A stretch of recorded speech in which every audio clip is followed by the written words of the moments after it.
যার একাধিক বিয়ে করার সামর্থ্য আছে সে যদি না করে সেটাই তার জন্য গুনার কাজ।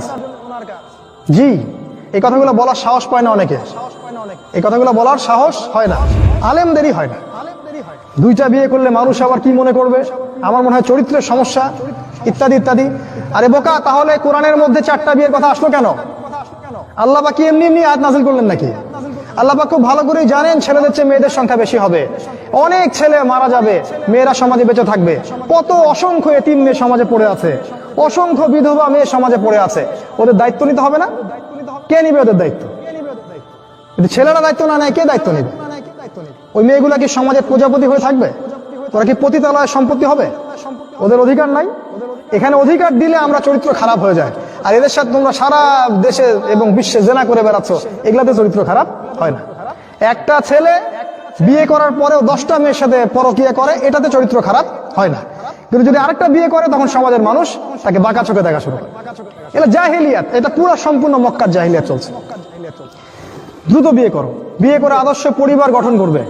পরিবারটা এত শক্তিশালী হবে যে পরিবারের ভিতর যেন কোনো রকম শিরক, কোনো বেদাত, কোনো কুফর, কোনো হারাম ঢুকতে না পারে। পারবে না ইনশাআল্লাহ? ইনশাআল্লাহ। আদর্শ পরিবার গড়ে তোলো। আদর্শ পরিবার গড়ে তোলার জন্য তোমাকে তাড়াতাড়ি বিয়ে করতে হবে। তোমার সামর্থ্য আছে, শারীরিক মানসিক সামর্থ্য আছে, রুজির একটা ব্যবস্থা আছে, বিয়ে করে ফেলো, দেরি করবে না। বিয়ে করে ফেলো, দেরি করবে না। আমি বলছি অবশ্যই অবশ্যই তোমার শারীরিক সামর্থ্য থাকতে হবে, মানসিক সামর্থ্য থাকতে হবে, অর্থনৈতিক সামর্থ্য থাকতে হবে, একটা মেয়ের রেসপন্সিবিলিটি নেওয়ার সামর্থ্য থাকতে হবে। সামর্থ্য হয়ে গেলেই তুমি বিয়ে করে ফেলো, আর কোনো দিকে দেখার দরকার নাই। এমনকি তোমার যদি একাধিক বিয়ে করার সামর্থ্য থাকে সেটাও তোমাকে করতে হবে। যার একাধিক বিয়ে করার সামর্থ্য আছে সে যদি না করে সেটাই তার জন্য গুনার কাজ। জি, এই কথাগুলো বলার সাহস পায় না অনেকে, এই কথাগুলো বলার সাহস হয় না, আলেমদেরই হয় না। দুইটা বিয়ে করলে মানুষ আবার কি মনে করবে, আমার মনে হয় চরিত্রের সমস্যা ইত্যাদি ইত্যাদি। আরে বোকা, তাহলে কোরআনের মধ্যে 4টা বিয়ের কথা আসলো কেন? আল্লাহ পাক কি এমনি এমনি আয়াত নাযিল করলেন নাকি?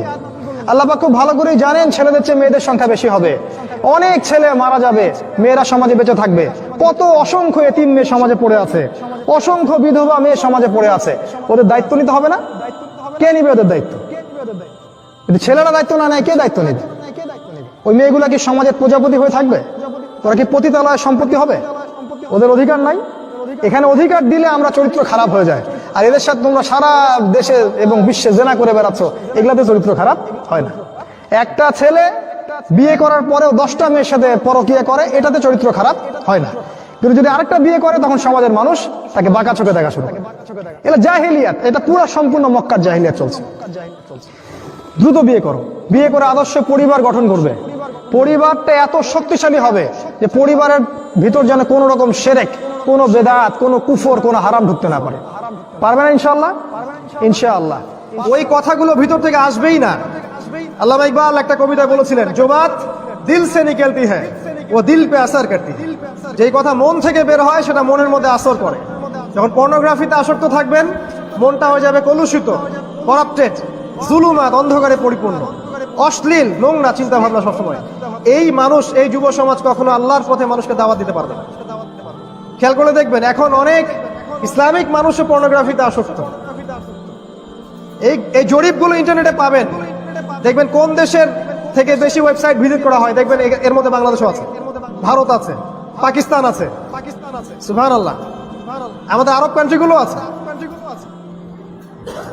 এখনকার যুব সমাজে তাকাবেন, দেখবেন বেশিরভাগ মাদকে এডিক্টেড। মদ, জুয়া, গাঁজা, তারি, নতুন নতুন কি সব মাদক বের হচ্ছে, এগুলো খাচ্ছে।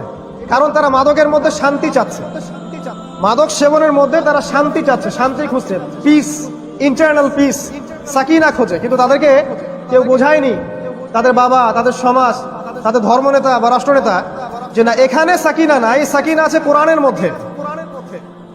যদি তুমি কোরআনকে লালন করতে পারো, বুকে ধারণ করতে পারো, আল্লাহর পক্ষ থেকে সাকিনা এবং সালাম নাজিল হবে ইনশাআল্লাহ। এই প্রশান্তির খবর যদি ওই পশ্চিমারা জানতো, তাহলে আমার মনের মধ্যে নিউক্লিয়ার ওয়েপেন্স থ্রো করত। কথা বুঝতে পারেন নাই?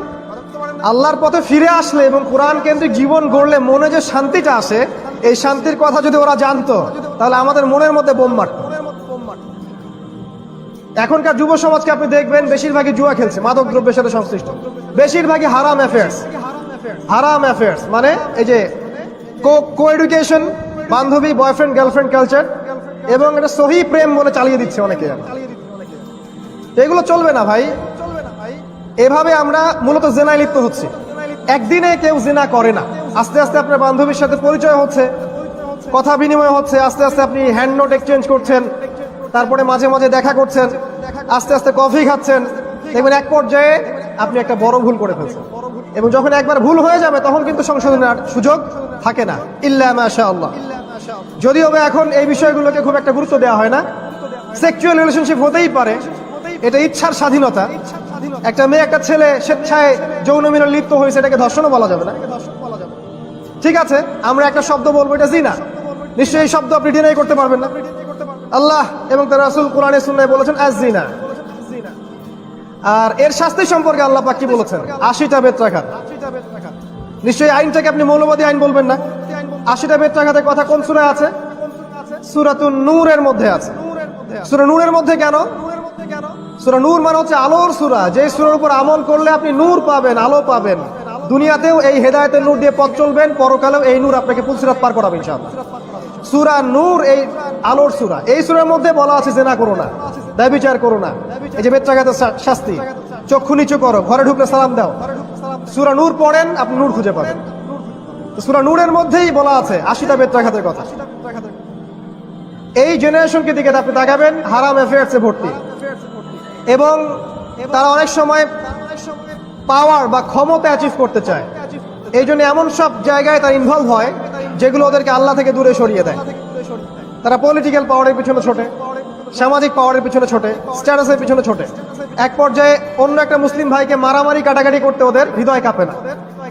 5টা যুবক মিলে একটা যুবককে মেরে একদম পিটিয়ে ঝাঁঝরা করে ফেললো, ওর কাছে কিছুই মনে হচ্ছে না, কারণ সে তাকে তার শত্রু মনে করছে। এই যে ডিভাইডেশন, সেক্টেরিয়াল ডিভাইডেশন, এটা এই যুব সমাজের সমস্যা। এদের আরো সমস্যা হচ্ছে তারা হালাল রিজিকের কোনো সোর্স খুঁজে পাচ্ছে না, যেখানেই যাচ্ছে হারাম, এবং তারা দিনকে দুনিয়ার বিনিময়ে বিক্রি করতে দ্বিধা করছে না। এখনকার যুব সমাজের অন্যতম সমস্যা হচ্ছে তারা আল্লাহ রাব্বুল আলামিনের যে কোরআন এবং সুন্নাহ এর যে কনস্ট্রাকটিভ সিলেবাস, এই সিলেবাস সম্পর্কে সচেতন না। তারা পড়াশোনা করছে ঠিকই, কিন্তু বিক্ষিপ্ত পড়াশোনা, কনস্ট্রাকটিভ কোনো সিলেবাস নাই যে কোন কোন সাবজেক্ট পড়াশোনা করলে আমি আল্লাহ এবং তার রাসূলকে পাবো এবং আগামী বিশ্বকে নেতৃত্ব দিতে পারবো। এটা পাবেন না আপনি। এখনকার যুব সমাজের সমস্যা, এমন সব এডুকেশন সিস্টেমে তারা পড়াশোনা করছে যেগুলো ওদেরকে আলটিমেটলি আল্লাহ থেকে সরিয়ে দিচ্ছে। এবং ভোগবাদী দর্শন, ভোগবাদী এক খাওয়া পড়া বাঁচা, বাড়ি গাড়ি স্ট্যাটাস, এর পিছনে তাকে ফোকাস করেছে। এখনকার যুব সমাজ আল্লাহর জন্য জীবন দিতে প্রস্তুত না।